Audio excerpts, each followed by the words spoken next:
देखो, कृषि कार्य दैवीय कार्य है और मनुष्यों के कल्याण के लिए, लोक परलोक के कल्याण के लिए कृषि कार्य बताया है। लोक परलोक की कल्याण कल्याण जहाँ भी होगा ना, वहाँ कलयुगी प्राणी आलसी हो जाते हैं। कल्याणकारी चीज़ों में आलसी हो रहे हैं कलयुगी प्राणी। देखो, लोगों को कृषि कार्य से मन उब रहा है। नई जनरेशन कृषि कार्य नहीं करना चाहते हैं। कृषि कार्य नहीं करेंगे तो क्या होगा? कहाँ से मिलेगा अन्न भाई? क्यों? तो कृषि कार्य दैवीय कार्य है। इसकी इम्पोर्टेंस को समझ करके तन मन लगा के करना चाहिए। अब आजकल के किसान जो है अध्यात्म से इतना दूर हो रहा है, क्योंकि किसान एक तो गाय पालने की आदत नहीं रहा उसको, दूसरा गुटखा पान बीड़ी सिगरेट गांव गांव में हर किसान को देखो तो खाएगा, तिलक चंदन शिखा तो ख़त्म हो गया। मतलब सारे जो भक्त के गुण हैं, दैवीय गुण हैं, सब खत्म हो रहे हैं। प्रभाव आ गया है टेलीविज़न का, मोबाइल का, यूट्यूब के अंदर जो लेक्चर फेक्चर देखते हैं। हाँ, तो इस सब से क्या हो गया है कि आध्यात्मिकता खत्म हो रही है।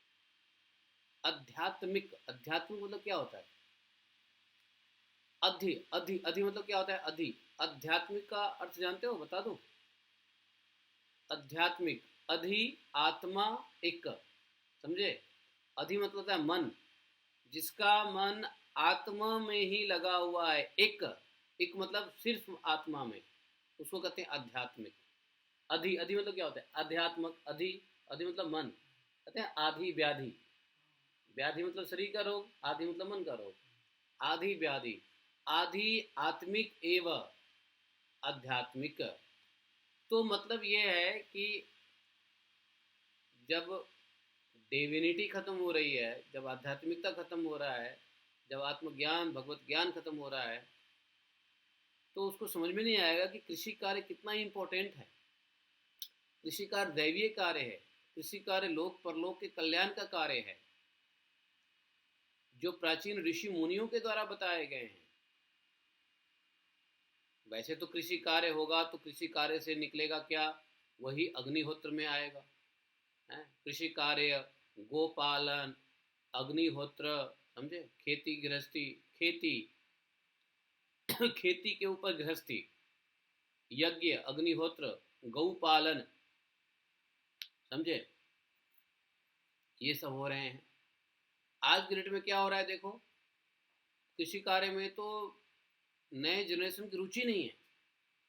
तो ये बताया कि तत्वदर्शी मुनियों ने बोला कि कृषि कार्य करना है, गोपालन करना है, अग्निहोत्र करना है, इत्यादि इत्यादि करने हैं। ये उपाय किस लिए थे?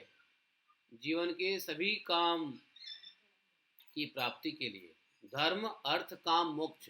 तो काम की प्राप्ति के लिए पृथ्वी देवी ने कहा कि ऋषियों ने कृषि कार्य बताए हैं, गोपालन बताए हैं, और कौन सा बताया है? अग्निहोत्र बताया है ना? तो यज्ञ कार्य तो वैसे ही खत्म हो गए, गोपालन तो खत्म हो ही गया है। और कृषि कार्य भी आने वाले 15 सालों में खत्म होने ही वाला है। कॉरपोरेट वाले आ जाएंगे। तो बताओ कैसे धर्म अर्थ काम मोक्ष पूरा होगा? भयंकर सिचुएशन आने वाली है। और सुनो, पृथ्वी देवी कह रही है, परंतु जो अज्ञानी पुरुष उसका अनादर करके अपने मन कल्पित उपायों का आश्रय लेता है, उसके सभी उपाय और प्रयत्न बार बार निष्फल होते रहते हैं। वो लोग अज्ञानी हैं जो कृषि कार्य को, यज्ञ को, ये सब करके, कृषि कार्य को, यज्ञ को और ये गोपालन को छोड़ करके कोई दूसरा उपाय करते हैं। ठीक है? तो कहते हैं कि वो सारे प्रयत्न निष्फल होते रहते हैं। ये कोई भी प्रयत्न सफल नहीं होने वाला है। कृषि कार्य को छोड़ के, गोपालन छोड़ के, यज्ञ को छोड़ के, हवन को छोड़ के, अग्निहोत्र को छोड़ करके, है ना, उनके कोई भी प्रयत्न बार बार निसफल होते हैं। समझे?